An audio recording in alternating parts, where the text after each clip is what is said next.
Antes de entrar a la palabra me gustaría orar para compartir lo que entiendo que el Señor nos va a hablar esta mañana.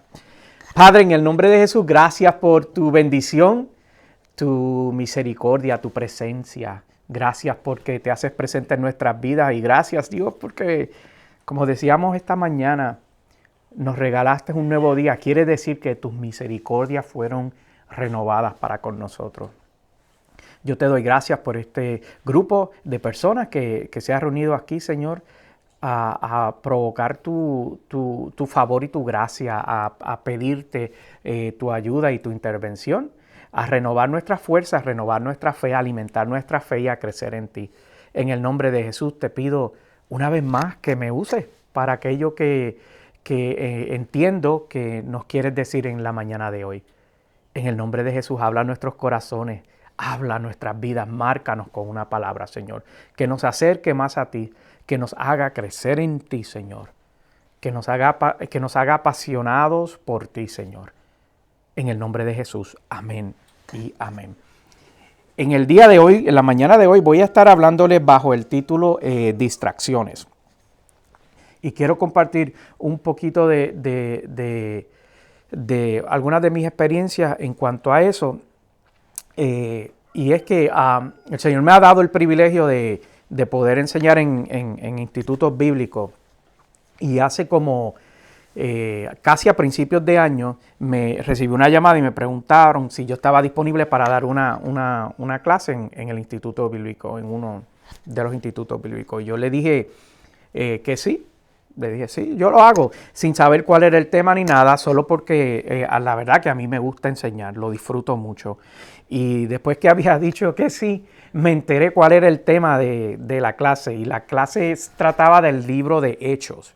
Y entonces, normalmente yo no tengo problemas con enseñar ninguna clase, pero esa en particular no me emocionaba mucho. Y la verdad, no me emocionaba mucho. Y no me emocionaba no necesariamente porque era el libro de Hechos. No me emocionaba por el libro que se utiliza para enseñar la clase. Yo creo que es tremendo libro, la verdad, es un muy buen libro, un libro que está muy bien escrito, de tremendo autor, pero en mi opinión es un libro que está enfocado más como para un estudio bíblico en vez de para un instituto bíblico por el tiempo tan corto que tú tienes para enseñar una clase en un instituto bíblico. El estudio bíblico es muy completo, pero el libro en sí tiene 300 páginas.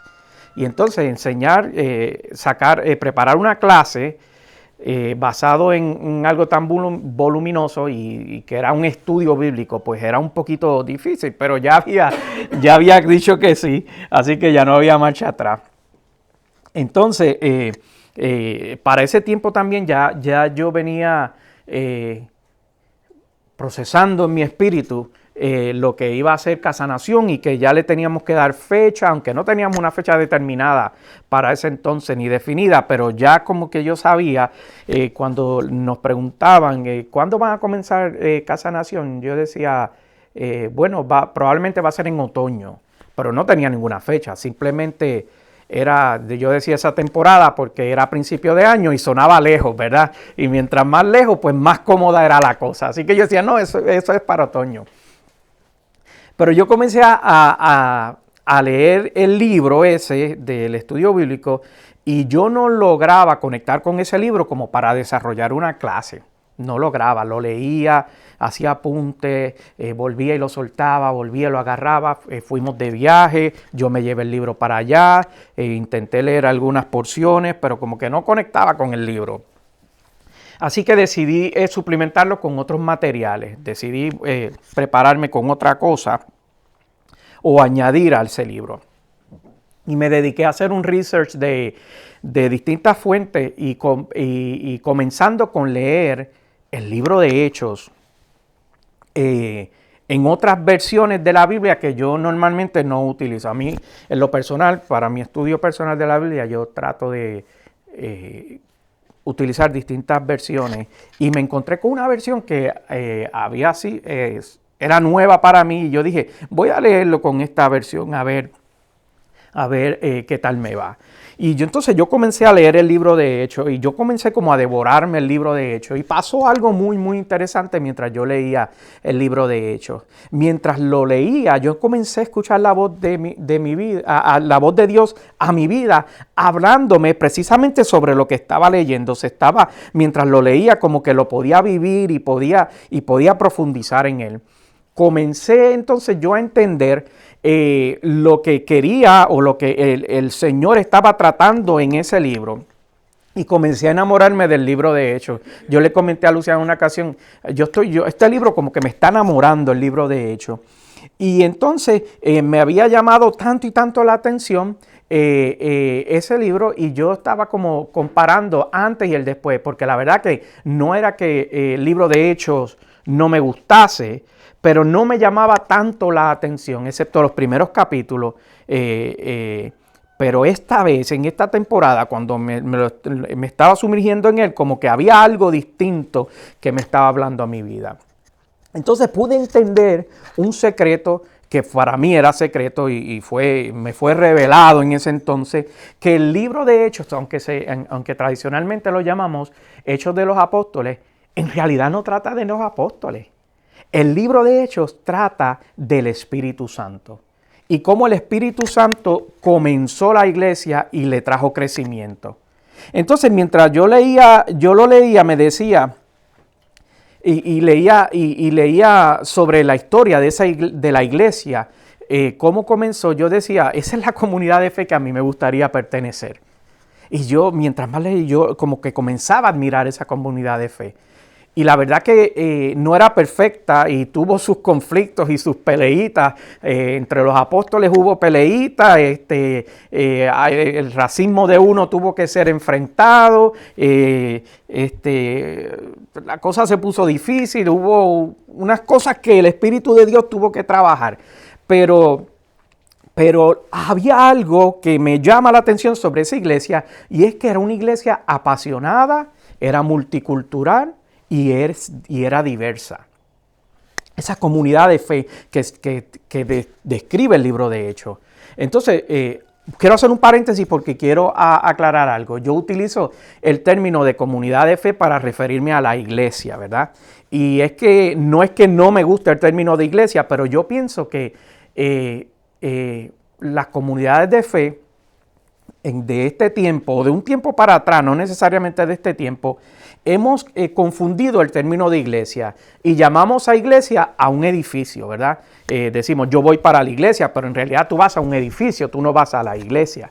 Y entonces, por eso yo trato de ser un poco más específico y digo comunidades de fe.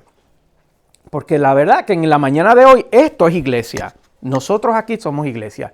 Pero el edificio es un garaje, y cuando nos vayamos, pues vamos a recoger las sillas y vamos a quitar las cortinas, quitar el televisor, todo esto se quita y los carros vuelven a entrar aquí, ¿verdad? Especialmente si hace frío, porque a la pastora no le gusta coger frío, entonces hay que ponerlo aquí adentro para que ella pueda irse por la mañana a trabajar y no tenga mucho frío. Entonces, y eso es hago esa aclaración pues porque utilizo, y con las personas que hablo, les hablo tu comunidad de fe, porque la iglesia es el cuerpo de Cristo, no es un edificio, como decían. Y volviendo a mi historia, ¿verdad? El Señor estaba trabajando en mí, definiendo el modelo de casa-nación. Y entonces yo lo leía y mi corazón se encendía y se apasionaba por volver a plantar una comunidad de fe. Quería volver a plantar una comunidad de fe, sentía que el Señor nos estaba llamando a eso e intentarlo por una cuarta vez. Y aquí estamos, gloria a Dios por eso. Y luego de esa aclaración, me gustaría que nosotros repasemos cómo fue que nació la iglesia de Jesucristo, ¿verdad? Y cómo estos detalles siguen siendo relevantes aún en el día de hoy para tu caminar de fe, para mi caminar de fe y para nuestro vivir diario. Así que me gustaría que ahí donde tú estás me acompañes precisamente al libro de Hechos, al capítulo 1 y el verso 1, y vamos a leer del 1 al 5. Libro de Hechos, capítulo 1. Libro de Hechos, capítulo 1, comenzando el verso 1 hasta el 5. Voy a estar leyendo de la Nueva Versión Internacional en la mañana de hoy. Y la palabra del Señor lee en el nombre del Padre, del Hijo y del Espíritu Santo. Y la iglesia dice, amén, la iglesia, aleluya. Estimado Teófilo, en mi primer libro me refería a todo lo que Jesús comenzó a hacer y enseñar. Verso 2. Hasta el día en que fue llevado al cielo, luego de darles instrucciones por medio del Espíritu Santo a los apóstoles que había escogido. 3. Después de padecer la muerte, se presentó, dándole muchas pruebas convincentes de que estaba vivo. ¿Durante cuántos días dice ahí? Durante 40 días se le apareció y les habló acerca del reino de Dios. Verso 4. Una vez, mientras comía con ellos, ordenó: no se alejen de Jerusalén, sino esperen la promesa del Padre, de la cual les he hablado. Y 5. Juan bautizó con agua, pero dentro de pocos días ustedes serán bautizados con el Espíritu Santo. Entonces yo, mientras leía estos versículos y meditaba, yo me imaginaba la euforia que ellos estaban viviendo en esos 40 días que estaban compartiendo de uno a uno con el Jesús resucitado. Él estaba hablando con ellos, estaba compartiendo, estaba comiendo con ellos. Y entonces les estaba hablando palabras directas, ya no le hablaba en parábola ni en simbolismo, le hablaba información directa sobre el reino de Dios. Hay un versículo en los evangelios que Jesús le dice, sí, yo ahora te hablo por parábolas, pero va a llegar el tiempo que te voy a hablar bien clarito para que entiendas muy claro lo que te quiero decir. Y ese era el tiempo, ya había llegado. La Biblia, la realidad que no da muchos detalles, pero yo pensando en eso, yo me imagino qué tipo de conversación ellos estaban teniendo en esos 40 días. Y yo quizás que pienso yo, imaginándome qué tipo de cosas a mí, si yo hubiese estado en ese momento, en esos 40 días, me hubiese gustado estar escuchando de Jesús. Quizás él le estaba hablando detalles de los eventos de la creación.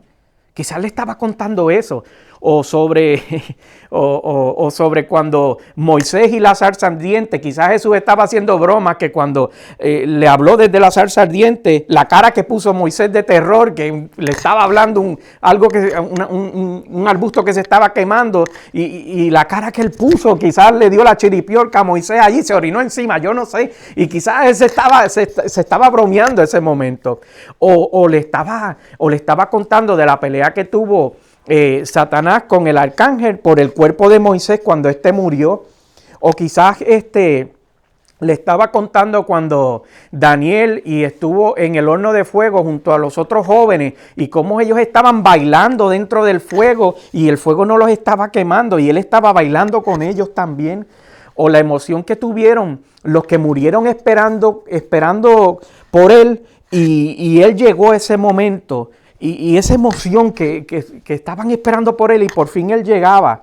Es más, todos los detalles de lo que él hizo luego de su muerte y antes de su resurrección, esos 3 días, qué cosas él estuvo haciendo, qué evento. Yo me imagino todos ellos bien atentos y bien apasionados y bien interesados en lo que él les estaba enseñando. Tantas conversaciones que se pudieron desarrollar en 40 días. Yo me imagino que ellos salieron de ahí como transformados y llenos.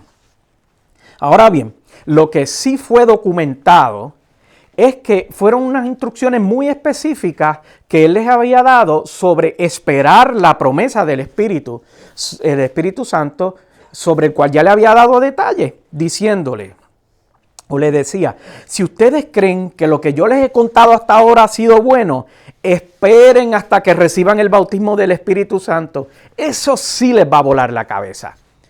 Y así mismo ocurrió. La Biblia relata, ahora voy al libro de Hechos, en el capítulo 2 y en el verso del 1 al 4, de la siguiente manera. Cuando llegó el día de Pentecostés, estaban todos juntos en el mismo lugar. De repente vino del cielo un ruido como el de una violenta ráfaga de viento y llenó toda la casa donde estaban reunidos. Aparecieron entonces unas lenguas como de fuego que se repartieron y se posaron sobre cada uno de ellos. Todos fueron llenos del Espíritu Santo y comenzaron a hablar en diferentes lenguas según el Espíritu le concedía expresarse. Y te imaginas cómo pasaron los días desde que Jesús ascendió en las nubes o entre las nubes y la llegada del bautismo del Espíritu Santo. La Biblia no provee mucha información, excepto algunos datos muy relevantes desde mi perspectiva. Y uno de ellos es que eran 120 los seguidores de Jesús que estaban esperando eso. Pero hay algo que sobresalta y era que se encontraban en un mismo espíritu y se dedicaban a orar por la llegada del Espíritu Santo. Entonces yo reflexionando sobre esto me preguntaba, ¿cuán unidos estamos en la iglesia en día de hoy? Y hablo de la iglesia en general, no de esta reunión. Hablo del cuerpo de Cristo. ¿Cuán unidos estamos?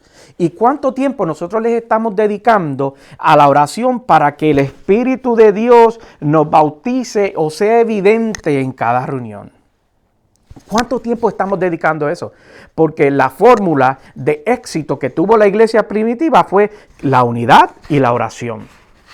Entonces, no es nada nuevo para ninguno de nosotros que estamos viviendo tiempos muy difíciles y tiempos finales. Por ejemplo, tiempos donde aquello que nosotros los hombres inventamos para facilitarnos la vida se ha vuelto hasta un sustituto o un estorbo de nuestra intimidad con Dios. Por ejemplo, la tecnología. Y si cuando hablo de tecnología, pues voy a hablar un poquito sobre las redes sociales. En vez de unirnos, que cuando las redes sociales fueron creadas, ese era el argumento, que la intención era unir a la gente que no se conocían o que tenían gustos comunes o tenían cosas similares. O familiares que estaban lejanos, que no vivían muy cerca. La intención era que uno desarrollara esa unidad y esa conectividad.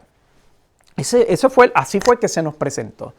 Pero la realidad es que hoy en día se ha vuelto una telaraña de entretenimiento donde nos anestesia y nos roba hasta de la oportunidad de poder intimar con Dios. Y hablando de tecnología, yo voy a hacer una confesión.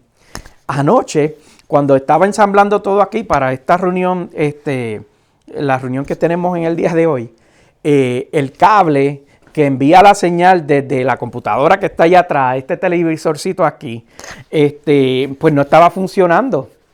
Y no lo niego, me puse un poquito estresado y decía, esa pantalla no va a funcionar. ¿Cómo que no va a funcionar? La semana pasada funcionó, el cable es nuevo, ¿qué es lo que está pasando? Y entonces ya yo me estaba como estresando aquí un poquito y yo decía, pero ¿cómo que es que esa pantalla no va a funcionar? Las personas no van a poder leer las letras de las canciones, no van a poder cantar, no van a poder tener las referencias bíblicas, no van a poder ver la gráfica y todas las cositas que ponemos ahí en la pantalla. Y me di cuenta, el Señor hablando a mi vida, que estaba siendo distraído y entretenido por una pantalla que no funcionaba, en vez de descansar en la manifestación del Espíritu de Dios durante la reunión. Se había vuelto una distracción. Me di cuenta. Y al final se arregló. Bueno, era que el cable estaba al revés. Cosas que pasan. Pero el Señor me hablaba anoche y me decía, eso se volvió una distracción para ti. En vez de descansar en mí. En vez de tener que la expectativa, más allá que funcionase la tecnología, fuese que mi presencia fuese palpable. Entonces, ¿qué quiero decir con esto? Que nosotros debemos en nuestro diario vivir estar alerta de aquellas cosas que nos quieren entretener. Y volviendo a la Biblia, imagínate ese grupo que yo los admiro con apasionamiento. Imagínate que ese grupo que estaba esperando la promesa del Espíritu Santo se hubiera distraído y no hubiese seguido las instrucciones que Jesús le había dado de dirigirse a Jerusalén. Y la verdad que hubiese pasado, bueno, no hubieran participado del mayor derramamiento del poder de Dios. No hubiesen sido empoderados ni llenos del Espíritu Santo. No hubiesen recibido los dones necesarios para la edificación del cuerpo de Cristo, para la edificación de la iglesia. Todas las personas que estaban en esa ciudad para ese evento que se estaba dando, la fiesta del Pentecostés, todas las personas de todas las naciones que habían llegado allí no hubiesen escuchado sobre el Cristo resucitado en sus propios idiomas. Tampoco se hubiese aprendido, hubiesen dado cuenta o aprendido que la promesa que hizo el profeta Joel sobre los eventos que iban a ocurrir luego de la llegada del Espíritu Santo en la iglesia, iban a comenzar a manifestarse y eran para todos, para todos. Tampoco se hubiesen convertido las 3,000 personas que se convirtieron al escuchar a Pedro hablar sobre qué eran los eventos que se estaban dando sobre cuando todos fueron bautizados, o ese grupo fueron bautizados con el Espíritu Santo. Tantas cosas tan importantes y poderosas que no hubiesen ocurrido si se hubiesen distraído de aquello que Jesús le había dicho que fuesen a hacer. Entonces, puede ser que tú te preguntes, pero ¿qué tiene que ver eso conmigo hoy? Bueno, pues yo voy a explicártelo desde mi perspectiva. De la misma manera que ellos no permitieron ser distraídos por nada y se dirigieron a Jerusalén y esperaron hasta la manifestación del Espíritu Santo, debemos de hacer nosotros. Porque cuando nosotros nos distraímos, tenemos mucho que perder. Y entonces, yo reflexionando sobre esto, escribí en mi nota que cuántas veces nosotros nos hemos distraído del mensaje que Dios nos ha dado a cada uno de nosotros. El Señor quiere que nosotros reflexionemos en aquello que te está distrayendo, te ha distraído de una relación fuerte y saludable con Él. Nos fue advertido a nuestras vidas. De hecho, mira lo que dice Mateo 6:21. Mateo 6:21 dice algo muy interesante. Porque donde esté tu tesoro, allí ¿qué? También estará tu ¿qué? Tu corazón.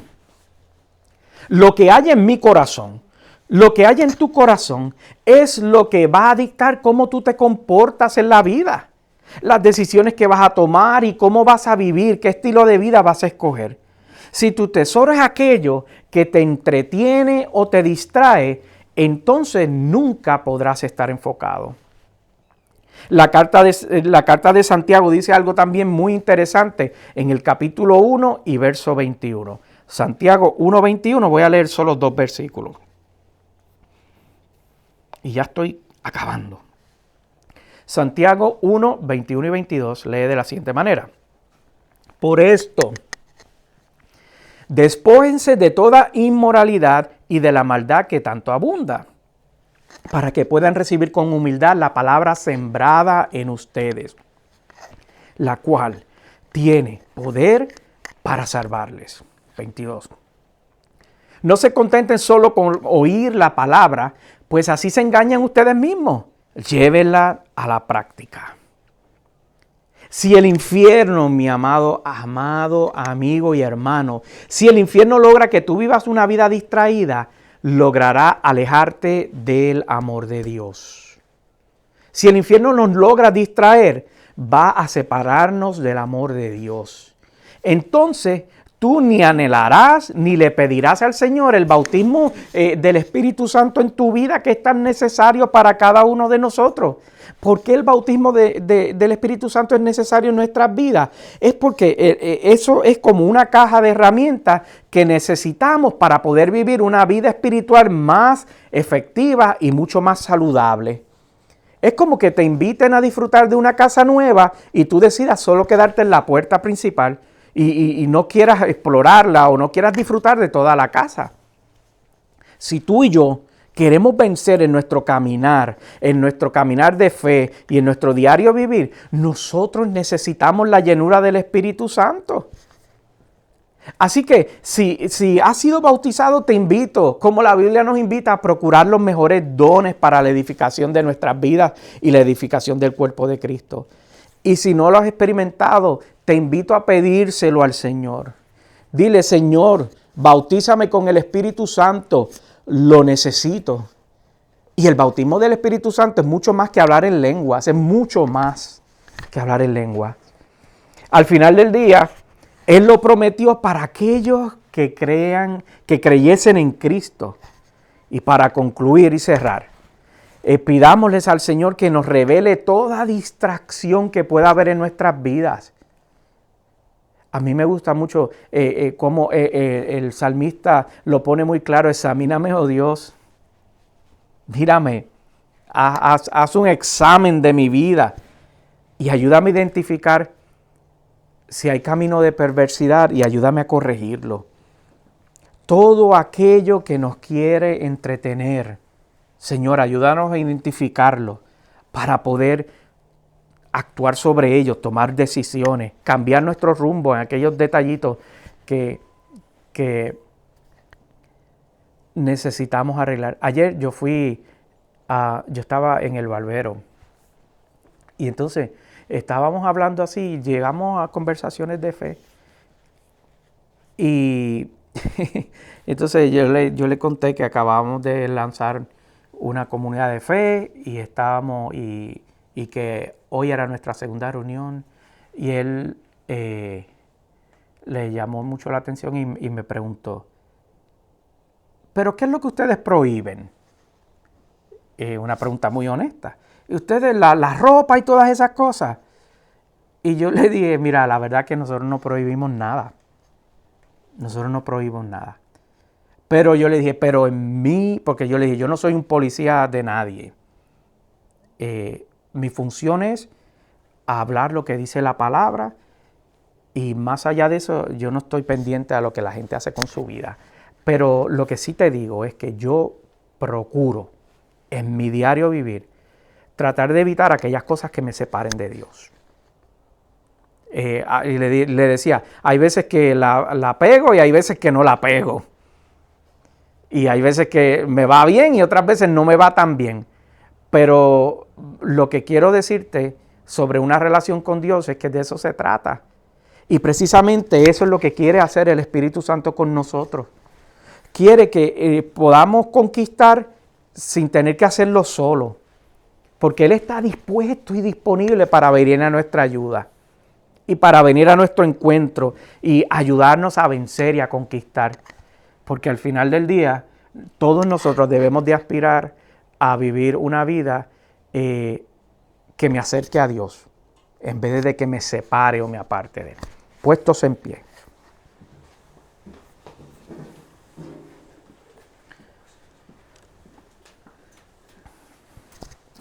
Padre, en el nombre de Jesús yo te doy gracias, Señor, por la oportunidad de hablar de ti, hablar de lo que me pediste que hablase, y es de las distracciones, aquellas cosas que a veces nos desenfocan o nos confunden o nos entretienen por un tiempo, Señor.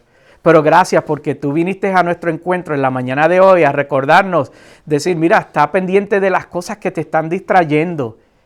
Tienes una oportunidad para trabajar en ellas. Espíritu Santo, te pedimos, Señor, que nos llenes de ti. Que nos bautices, Señor, en la plenitud y en el poder, Señor, para nosotros ser más efectivos, Señor, en lo que estamos tratando de hacer, Señor, y es de agradarte, de vivir vidas para ti, Señor. En este tiempo, Señor, donde hay tantas distracciones y tantas ofertas, que podamos, Señor, reconocer tu voz. En el nombre de Jesús yo te doy gracias, gloria y honra. Y te presento, Señor, a los que habemos aquí en esta mañana, Señor, y a los que estén escuchando este mensaje. Padre, ¿será que tú vienes a su encuentro una vez más, Señor, y te haces manifiesto? Por Jesús yo te doy gloria y honra. Amén y amén. Aleluya.